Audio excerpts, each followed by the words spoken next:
Welcome everyone to Brocaria's classroom.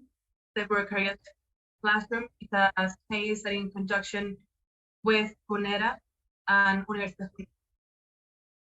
Even in most difficult circumstances, Universitas Fundación is with you. Today we have a couple of things that are happening, really interesting things happening. We are transmitting from Zoom for the ones who are here. And you can even choose to hear in Spanish or English. And we're transmitting live in our YouTube channel, both in English. We thank to Mariana Escolaro, who is Filipinos lawyer, master in human rights in Northwestern University. And today she's collaborating with us in this simultaneous translation from Spanish.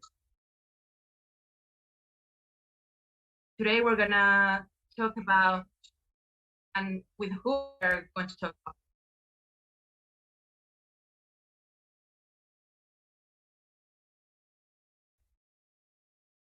Precisely in this very complex situation to interact with public administration, and not only that interaction, but in the context of COVID.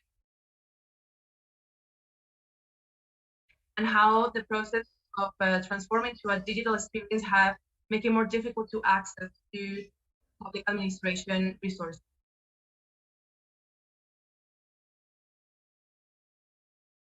The context of administrative defense changes. So we're going to talk with Alejandro Gallotti, who is a lawyer, Venezuelan lawyer, with studies of master in financial law of Universidad Católica Andrés Bello, specialization in administrative law. And right now he's doing his revalidation of his law degree in la Universidad de La Rioja in Spain. He has experience teaching both in Universidad Católica Andrés Bello and University of Foggia in Italy. And right now he's a researcher of the University of Georgetown. Alejandro, welcome to Aula Brocarias. And we will very much like to expand on this topic. But first, remember the rules of the debate.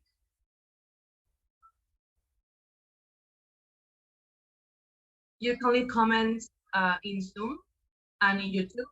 Please leave your comment and identify yourself and where are you participating.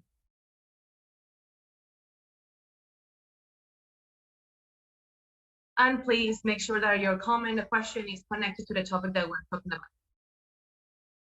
Well, Alejandro, welcome to the Aula Brocarias. Thank you everyone for everything and who are listening to us.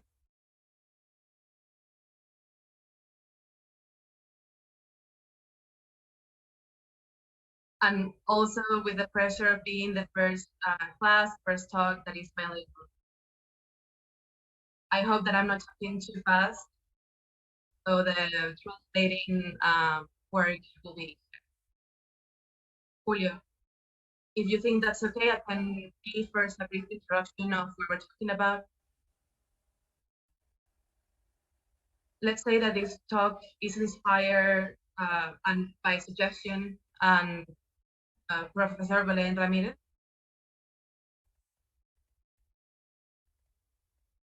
Inspired publication of El Nacional newspaper, which is named 7x7 measure in Venezuela. And it basically talks about how to act before the administrative jurisdiction in the context of the COVID-19 pandemic.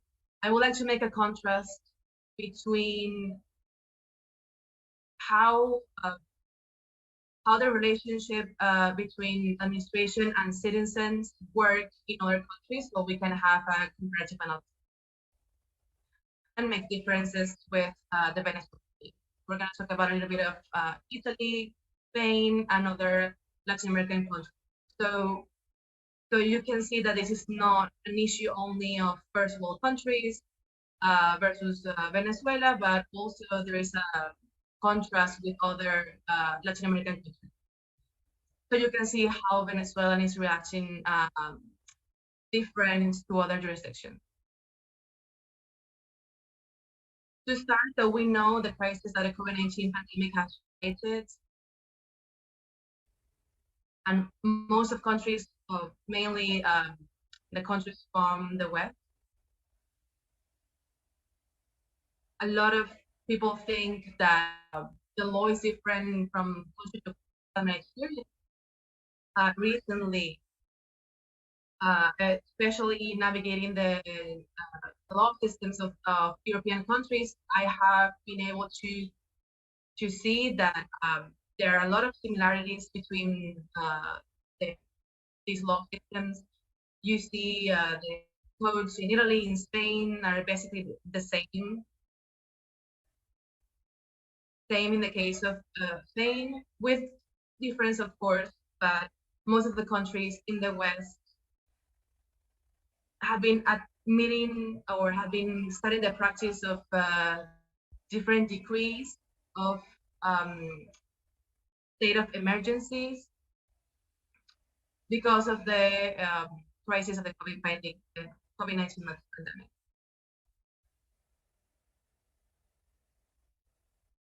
We can talk about contracts. That maybe was kind of the first reaction. What are we going to do with this?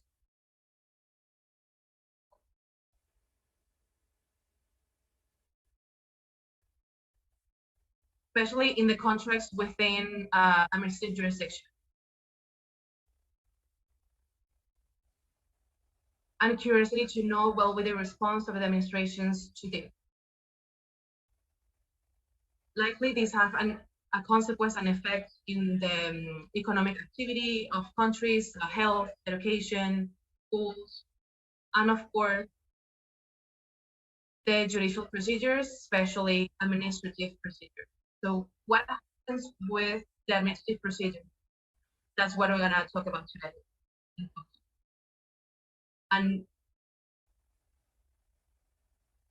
But trying to focus on the administrative jurisdiction, a lot of countries, for example, making reference to Italy. Italy emitted 2 decrees. One decree of March 1920, and that was transformed, evolved into law. In Spain, a similar situation with another decree, and in that decree specifically said that the administrative procedures had to be suspended. There was some opportunities to continue that process in case of there was the need to continue. There could be an exception from the tribunal.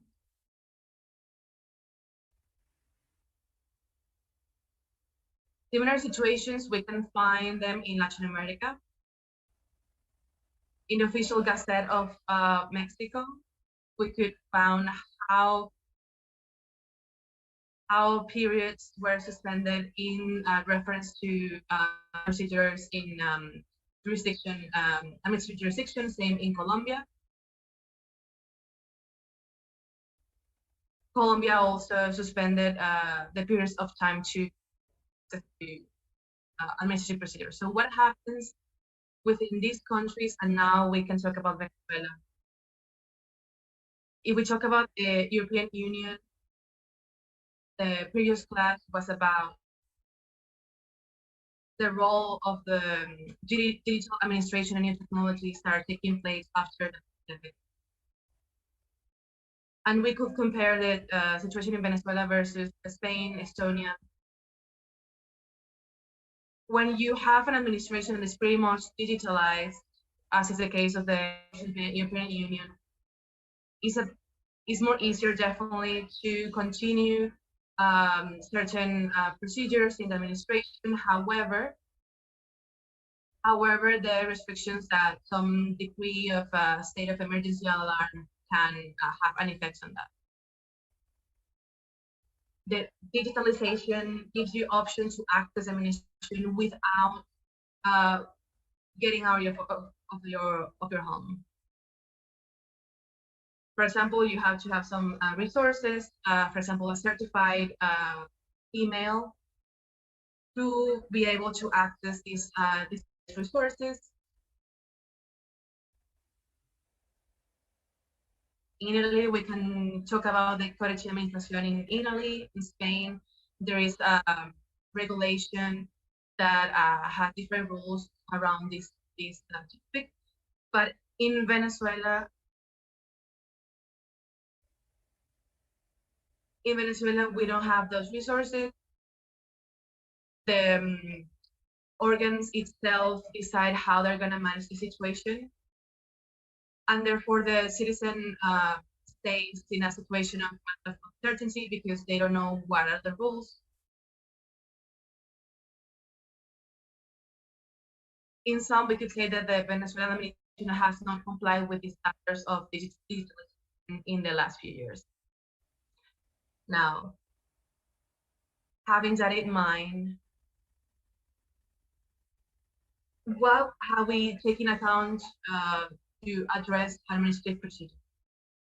So beyond what the administrative procedure established, it has main phases. So we could talk about a defense in administrative jurisdiction. The first, the opening of the procedures, when the procedure is open through a formal act that opens a file. Everything that is compiled has to go to that file.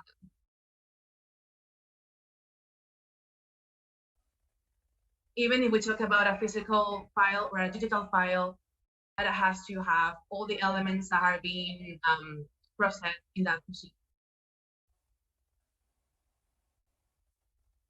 That allows all parties to control the probatory mechanisms.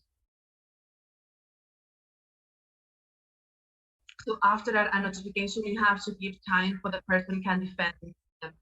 And right after a definitive decision. This, what I just said, was were the essential steps in any procedural, in any administrative procedure. In Spain, there is this curious thing that is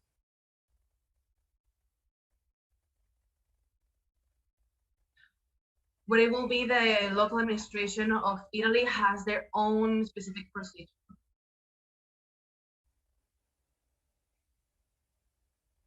So we can find there are a lot of different procedures depending on the localities, but definitely the right to due process must be recognized both in judicial and administrative jurisdictional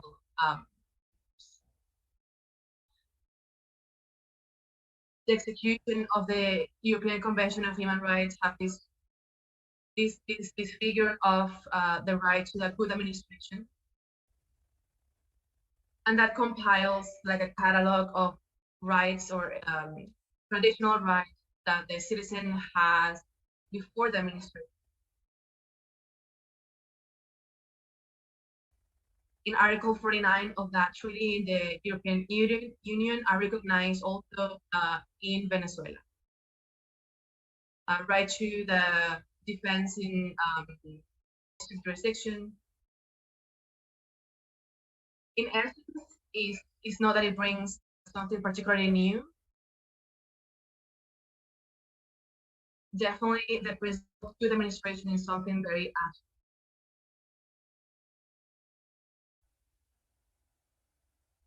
If you bring that before a judge, the judge is gonna tell you that be more specific about how the administration has violated that principle of good administration.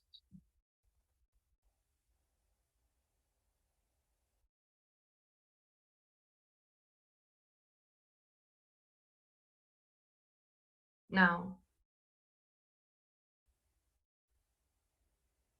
when we see the situation on state of emergency, state of alarm, the COVID, the chaos, for example, how schools have to work via Zoom, on how we have to do home office. So how the public administration, since the public administration has not emitted definitive criteria, unlike Colombia, Spain, Italy, they all have produced regulations. But the Venezuelan case is very curious because they emitted the decree of the state of alarm, of emergency, and have postponed it and postponed it over again in a perpetuating state of emergency. But the final disposition slipped. Let me read it to you in relation to the times and periods to access to administrative procedure. As a consequence of the suspension of measures, the violations to procedure, the administrative procedure cannot be imputed to the citizen, concluding, for not to read everything. Once the suspension is ceased, the public administration must resume immediately the procedure. So we have to look at something very important. It's not a suspension of the procedure properly that is the problem. We read this final disposition and we conclude that it depends on the organ to suspend or not the procedure. In practice, what we have been able to see in the Venezuelan case is that suspension of the option, different than other cases in particular, those suspensions has not been emitted formally.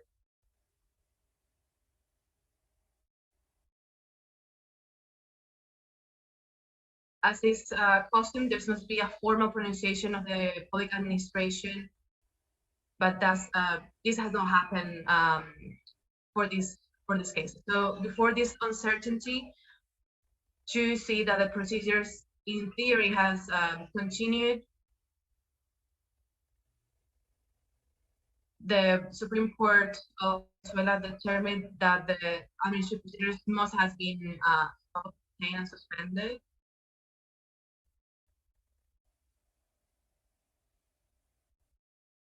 But with the procedure, the administrative procedures, that hasn't been the case. So we have this out this the administrative procedures are substantiated by working days. And we understand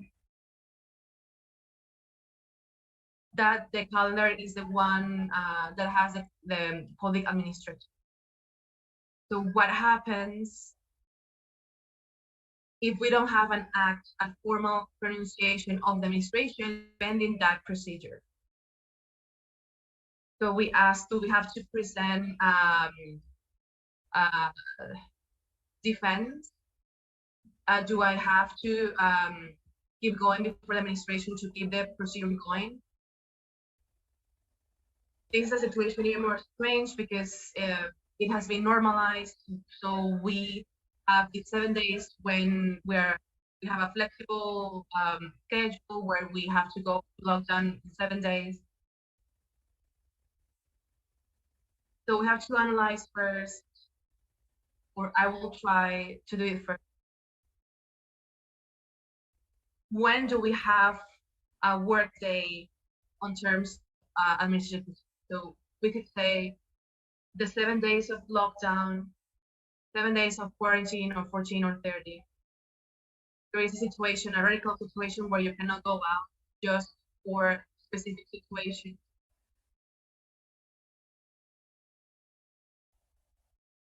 Could we consider those as a working day? So we could start to think and a working day must be an optimal day to do normal activities, economy activities, from bank, labor activities. So when we see the particular situation that we're seeing today, where internet access is difficult, apart from the Venezuelan specific troubles, this restriction to circulation, that I can only go out to do some particular things like buy groceries, the medicines. But definitely I still have the obligation to work. My children cannot go to school physically, but they have the obligation to assist classes via the platforms that the school have designed, Zoom or university. So we see like this typical point of measures that we could set as determine whether that could be a working day or not, even if I can go to work, even if I can go to the bank.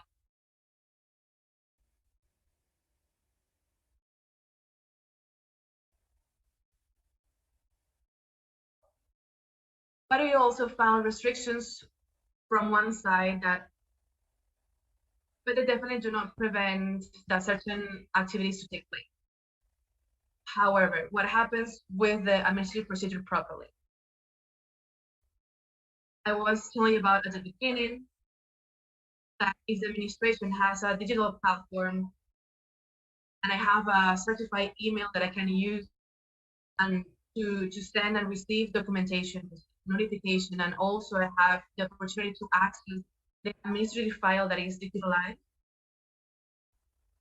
Well, it seems like the possibility is to continue with the procedure, even though when it has not been suspended officially, it could be possible to do that. But that's not the Venezuelan thing. That's precisely the problem. The administrative procedures in Venezuela has been substantiated in a mainly physical way. For every single activity to file documentation, to send a notification. So how can we resolve the Venezuelan context? Making an analysis of the concrete circumstances of Venezuela, that we do not count with these resources, this digital resource. One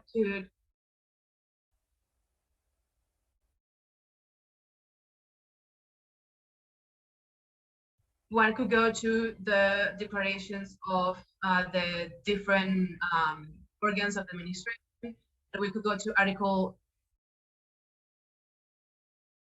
of the Administrative Procedure Rule. You have certain rights of citizens at particular that they could act through a digital platform.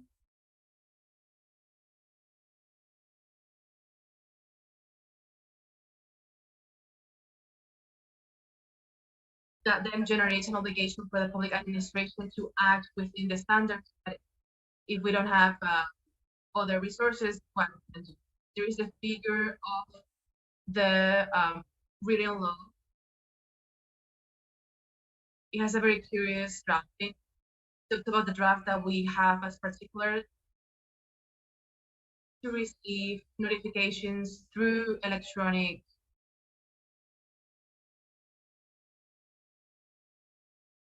So I will talk about this alleged right to receive notifications electronically. The obligation that the public institution have to notify me of decisions that can affect.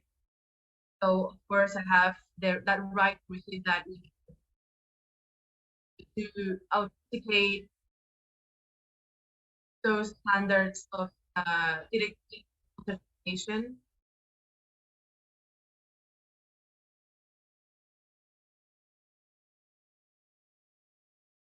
But I would like to do a little play.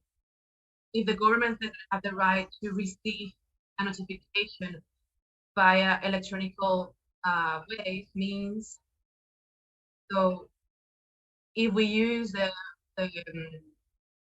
journalism, if we're using the notification via electronic means, then I as a citizen, I should have the right to send information to administration via the same mechanism. So here again, I see these things to provide solutions to explore problems and the difficulties of citizens in front of this challenges because we cannot go to the public administration jurisdiction to act in administrative process. So we can go to the website and find if there's whether an email that corresponds to that specific administrative organ, whether we can communicate with them through email.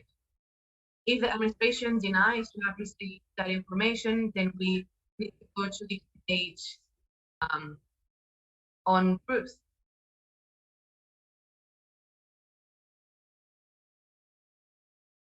We'll have to take to conduct an expertise. Judge must see whether that email was sent or received, so we can demonstrate that the email affected sent. Now, let's see some aspects. I think I'm within time, but some different aspects that we find on the specific Venezuelan case.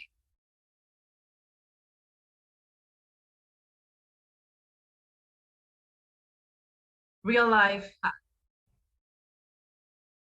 that has happened to me lately. You find things that, for example, they initiate an administrative procedure in the middle of a pandemic, and they notify in the middle of one of those weeks that we are in extreme and radical lockdown. And you have that 6 months period that also could expire in that week of radical lockdown where no one can move. That happened to me in a week of radical lockdown, and the period lasted in a week also of radical lockdown. So then do we wait until we have the opportunity to go to administration in those in one of the flexible weeks? What I want to do about it, how our defense in the administrative jurisdiction states. So in constitutional law, one of the first things that come to mind, if it's a procedure, then it can be counted as inadmissible. But since this is an act of mere tramit, mere procedure that can be impugnable. In that case, I can do the claim against that. But I could appeal as well. That could be an option. In a case of blatant indefense, we could even claim a constitutional appeal, where of course you could certify a situation of manifest emergency. We could also go to an ABS data.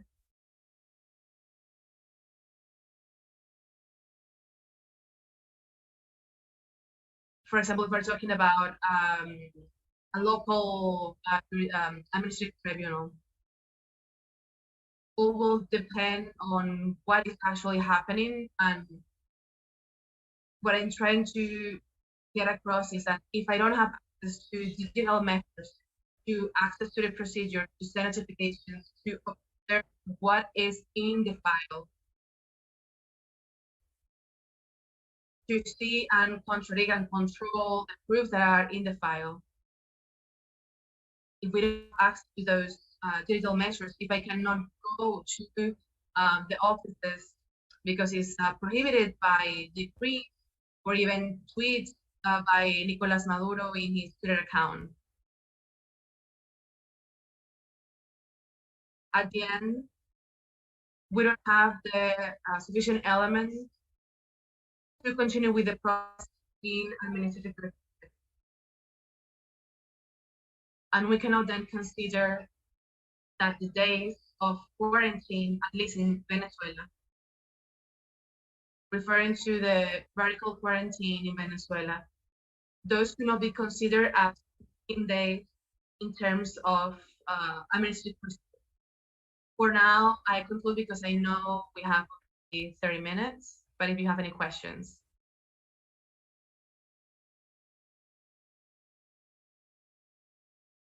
We thank the presentation of Alejandro.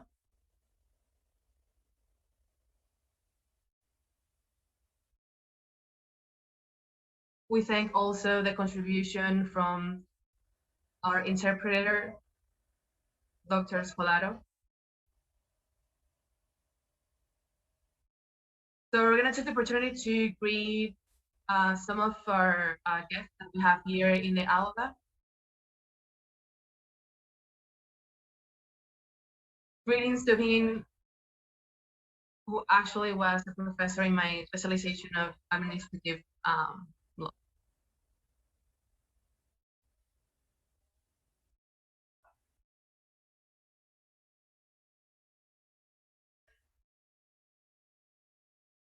Al professor Landaeta, who is always attentive to details and every single aspect of this space. And of course, Professor Silva Aranguren, who is doing an incredible work. They send me greetings from Mexico and also from Guatemala. So you have a very diverse audience. So until what point these changes, until what point the pandemic, more than speed changes, I put you an example. That cultural context from the administrator to act in the digital space. Now, do you think that now culturally we could have more interactions by this via?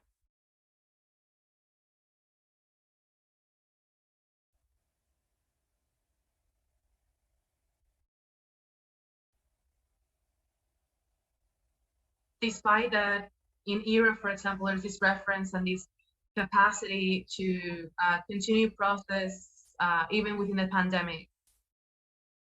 Most citizens or particulars will prefer a direct interaction, a physical interaction. They like to see the face of the administration and have their seal on paper document. That, of course, that the same European Union emitted a regulation that forced digitalization. There was definitely an unavoidable evolution and transformation to digital.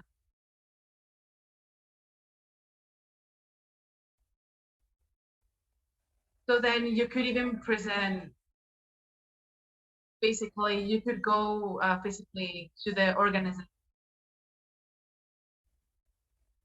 But right after, they will decide to scan documents and they will go to a digital file. So either way, you were within a digital procedure, even though you like the physical interaction. That's a personal appreciation. Because of the pandemic and with that many months being locked and the impossibility to interact with administration, this forced citizens to see how they understand, how to understand the digital procedures, the process to create an account, a user, and resolve their own problems. So now if you have a degree that prevents you to access physically to administration, well then, let me see how I can do to act in this procedure through these digital platforms that they say I can use this website. So I'm gonna get my password, I'm gonna have to solve this problem because I don't know if it's gonna extend for many months. I have the feeling that the citizen was forced to understand the current procedure and lose fear of the digital, as many people have fear to buy electronically, to go. I remember when I first started to use the online user at my bank. I thought it was wonderful, but it was still a time. My father, for example, digitalized the experience in banking in 2013, for example. So it's like it is unavoidable to accept digitalization and to make more accessible to intervene digital. There's some details because the digitalization, this new technology, even though they can allow to help the citizen to do more efficient, they can also be used to create some barriers or challenges for us.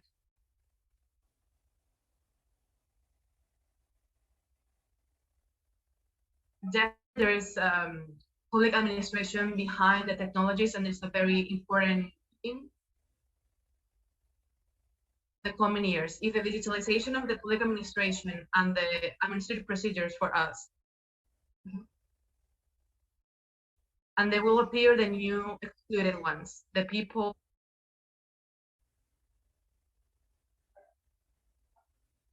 that maybe had distance or closeness to the public administration in physical presence. Now there is even a different distance, more challenges, difficulties to access to communication with the public administration.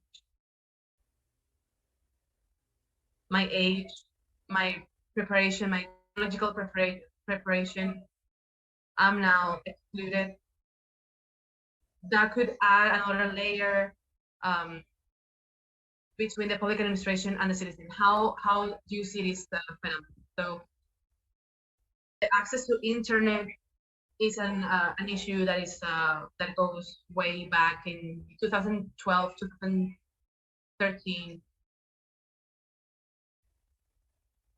The internet long back ago stopped to be just for recreation, but nowadays it's a very long term. It's a essential element to maintain you in a state of equality in front of other citizens, education and job offers. Let's imagine for a moment that internet won't exist. How will be the issue of access in Venezuela?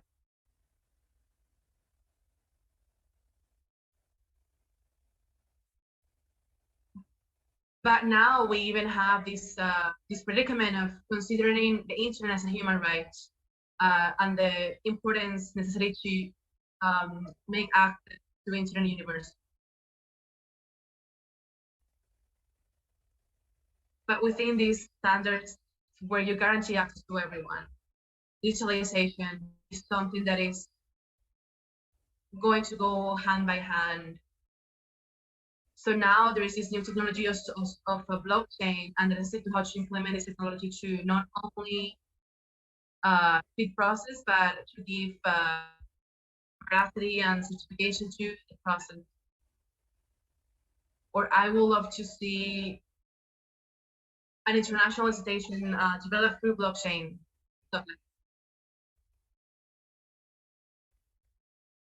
So precisely because it's very secure and you cannot hack into that, they'll be very interested to add transparency and veracity to the process.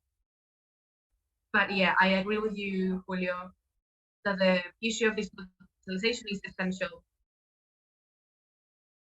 So until today, as you well mentioned, there's an issue, especially in Latin America, because if you are in the capitals like DF, Medellin, Bogota, Lima, they will probably have a good access to internet, a good service, and therefore good access to digital platforms of public administration. But if you go to other remote places, rural places of these huge countries, in comparison with Europe, especially in places like the borders, the circumstances are different. Not only digital, but any kind of public services are much more precarious. And it's well behind the times we're living. I lived in a very small town in Italy of a mountain to the access to certain services was not the same to the one that you could found in a large city.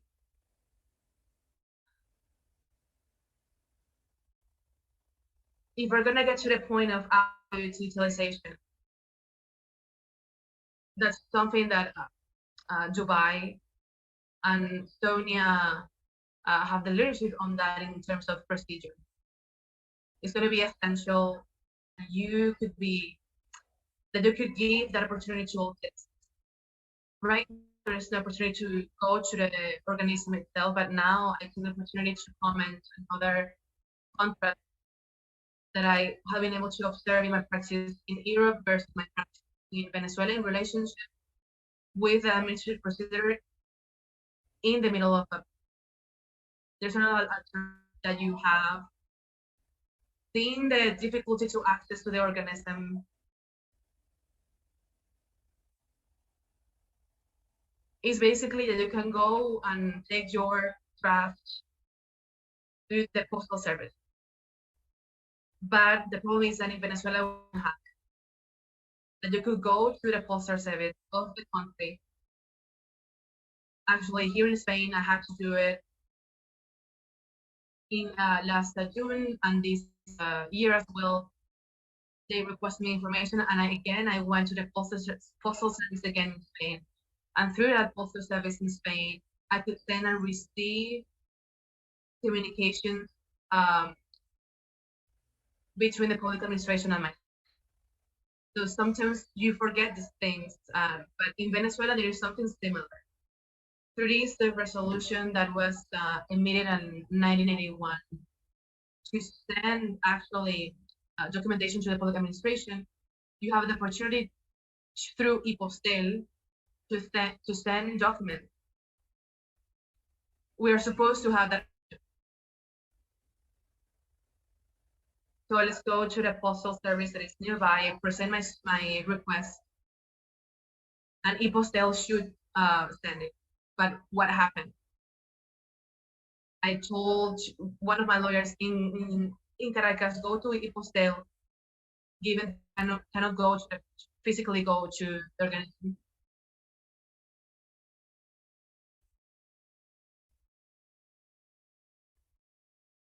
So go to e-postel and say that you're gonna send this documentation based on this resolution of sending documents through mail. So what do we found? That e-postel was also closed. And they went to another headquarters. Headquarters was also closed.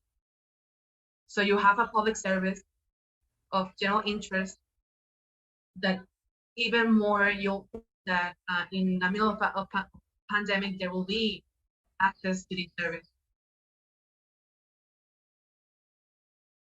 e-postel should be in the middle of the battle first, but we found it was close, even the headquarters. So you have an element, one more element to present how difficult is to do your defense before administrative jurisdiction. Taking into consideration that, as I said before, days within lockdown cannot be considered as work. There's a comment here from Miguel Duque. He's connected from YouTube. Miguel Duque says that casually Tsunami is not receiving procedures because they are suspended, but that is not explicitly expressed in the resolution.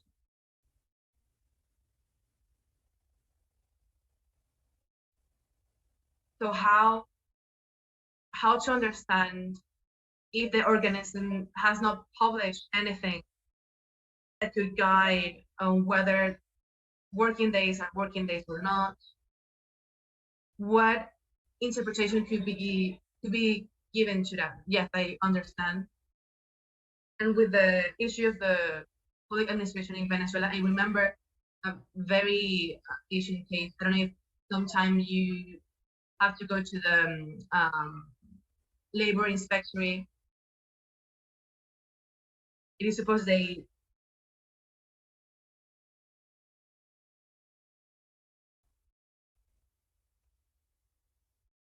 in an administrative jurisdiction in a working day. I many times have got there and find a paper saying that day they were not working. So you had this question, the doubt, but today it was a working day, but they are not receiving people today. So there's a question of whether that was a actual working day or not. But now we see a new more uncomfortable situation about the question of Miguel Duque on tsunami. I don't know until what point there has been any expression from tsunami, something that is published outside of the organism, anything. Taking into account that in Venezuela, the rule is that the procedures are informal. Maybe you could check if there's a paper at the front end.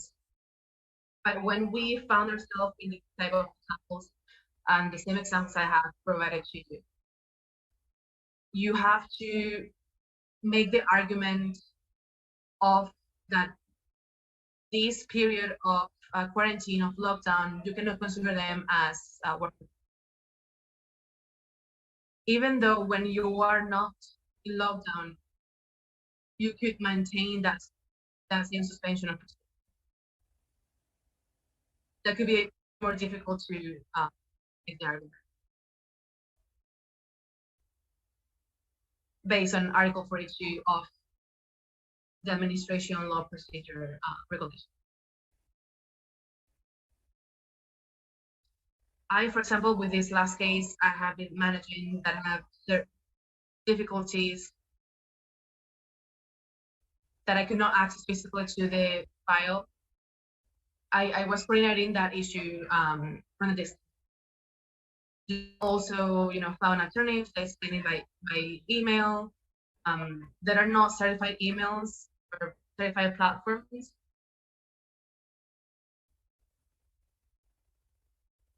But even though you could present that as a proof that you are using every single mechanism to comply, to defend yourself, to exercise your right to petition. But with type of organism, you could go to an organ that is ascribed to the larger organ. You could present the petition to that organ. They are obliged, compelled to receive it. But for example, you could have at least a proof of notification that you present. Sometimes it has worked, and sometimes it has. I don't know if I respond correctly to Dr. Duque, but what will be logical? What will be? There's no point discussing this because I already talked about the decree of Italy, Spain, and other decrees that Colombia and Mexico has submitted as examples to Latin America, that they clearly suspended administrative procedures until further notice or until the situation change. So in those cases, you have the certainty, you have legal certainty.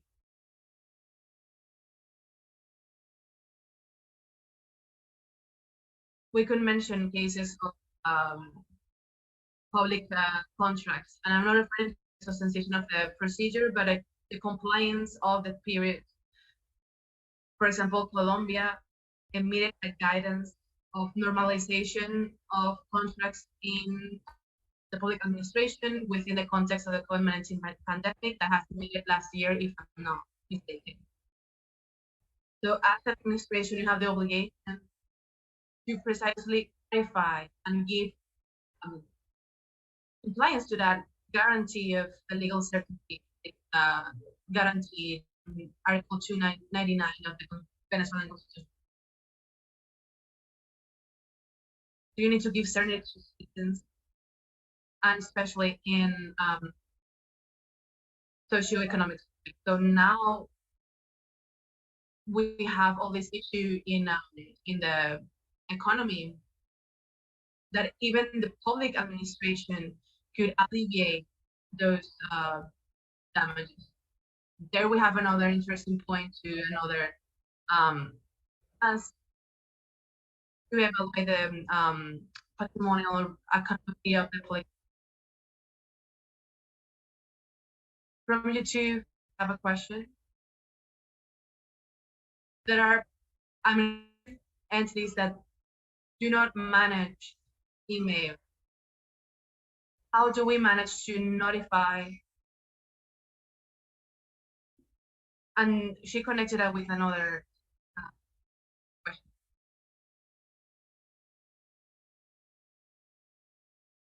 If there are social media users of these public entities, that interaction in Twitter, Facebook with those social media of official accounts of those public entities could have any legal effect? How do you see that possibility? That's a very good question. With social media,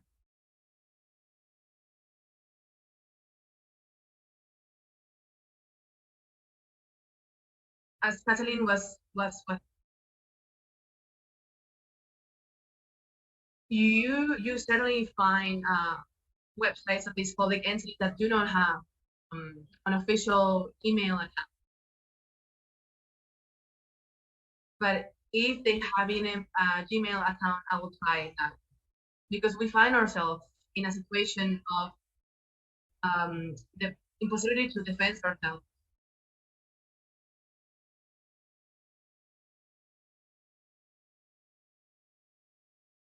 Remember to make the arguments that there are situations, a circumstance of urgency. But going back to this case, you don't even have an email address that could communicate. You have to try and communicate with the organism. If the organism don't want me to access the file, go to the organism that comes below the subscription organism.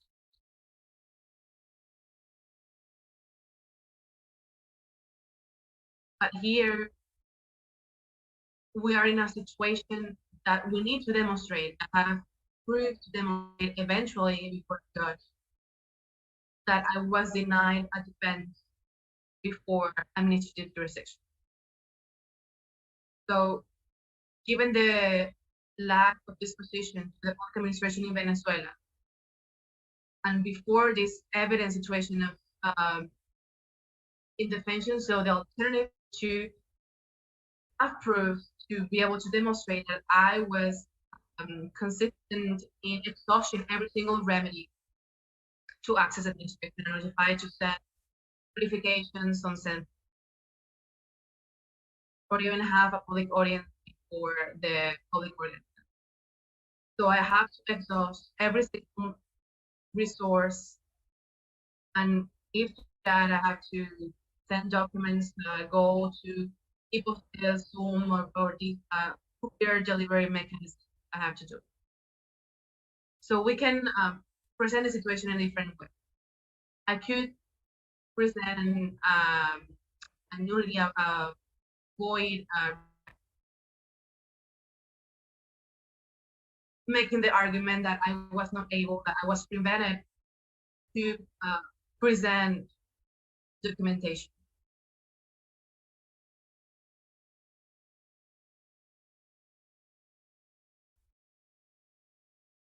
I can make the argument that since this is a negative, I'm not need to. The lawyer administration could say that you didn't go to the organism, that you didn't comply with the periods established in the law, you didn't bring anything up. So who wins that debate? The one that has the proof to demonstrate the validity of your argument. That's why I suggest, because this makes us lost money, time, the problem of circulate with cars because of a shortage of oil. But then that way you could present an invoice to get the reimbursement for the expenses. We have another question of Professor Artigas, which is Professor of Administrative Law. He, uh, from the decree of 2001,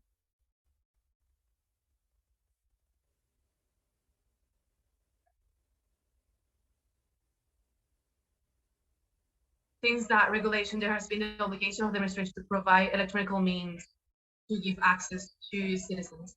This comment goes to the same point that I was making. When we ask ourselves whether the period of time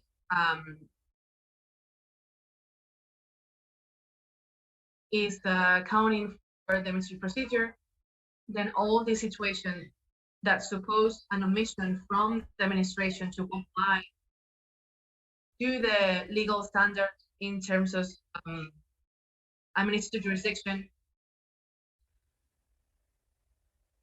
then that actually go to the position that I'm trying to sustain here.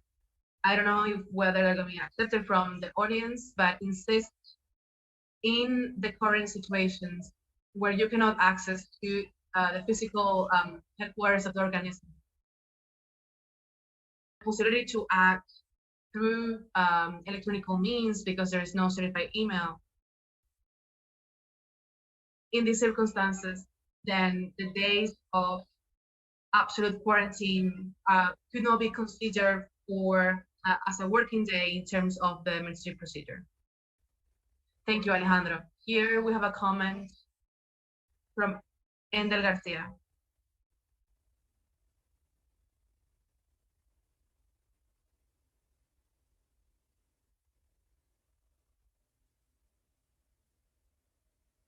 What is your opinion on requesting the administration to certify which were the actual working days within the administrative procedure?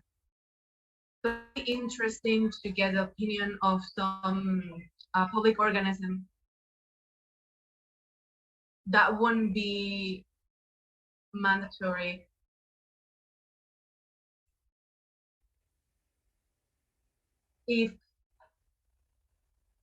if they say that those working days, those are working days, there is in any case there's no possibility to that citizens could access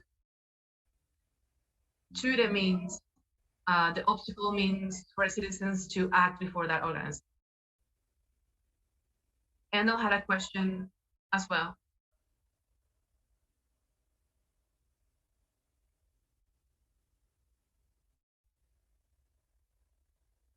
What is the nefarious decision of the Supreme Constitutional Court that you were mentioning? Were there a lot of them? But I think we were talking about the constitutional relief.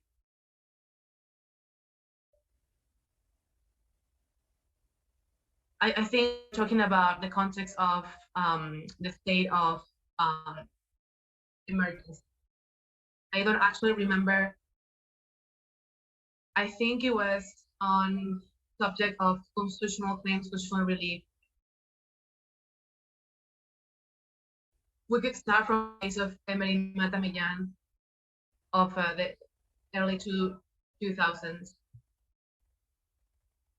The constitutional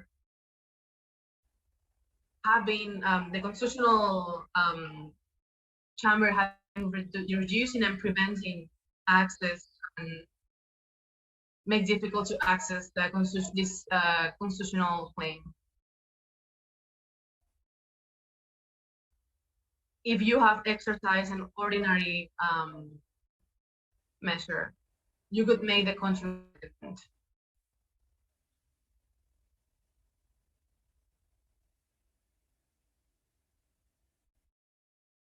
All these decisions I consider to be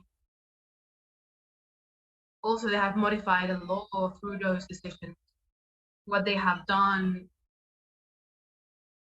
is to suppress the importance of the protection that a constitutional certiorari could give.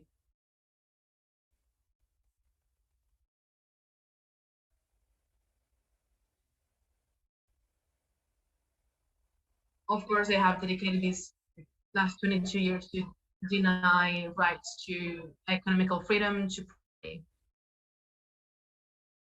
If Endo remembers what was the point, please go ahead and mention, because right now I do not remember when I mentioned the decision he's referring to. Yes, Endo is saying that actually I was referring to constitutional certiorari. And one last comment from Gustavo Briceño. For example, there are certain organisms that they keep functioning through digital media.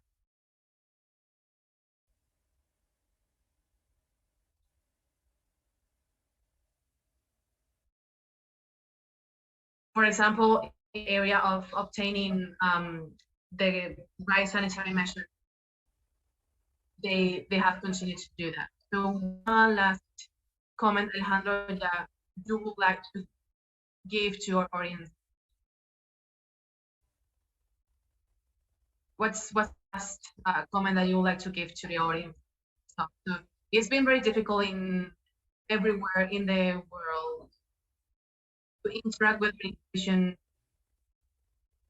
in the time of the pandemic, but in particular in the Venezuela, it's more complicated. Given the previous circumstances of the pandemic. So the majority of who's we are listening are colleagues, and they have to manage how to resolve these situations and alternatives. So we have to be creative and look for the necessary elements to exercise the right to defend. So I suggest. So I suggest that given the circumstances where they are preventing us to act in jurisdiction, administrative jurisdiction, so we are forced to produce every single proof that we're able to produce.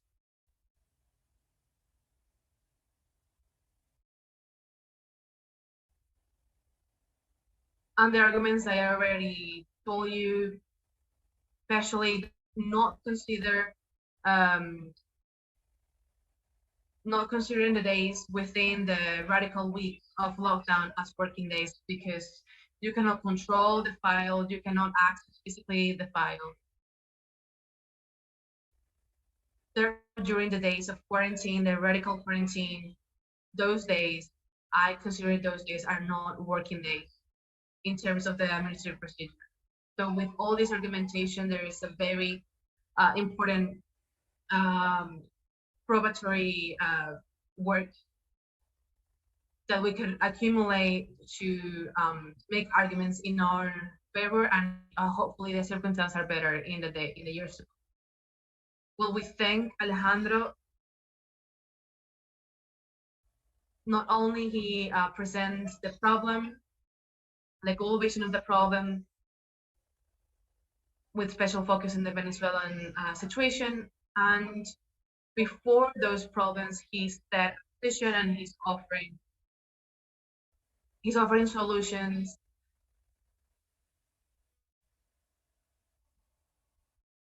And he went ahead to provide a third level discussion to provide alternatives of how we could protect the interests of the ministry. This was our class for today of Aula Urbaria of this week. But remember that this was the first that we transmitted in 2 channels, in Spanish by Universitas Fundación and Universitas TV in English. We thank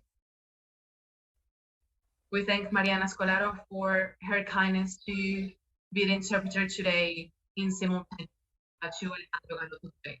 Thank you very much for joining. Thank you.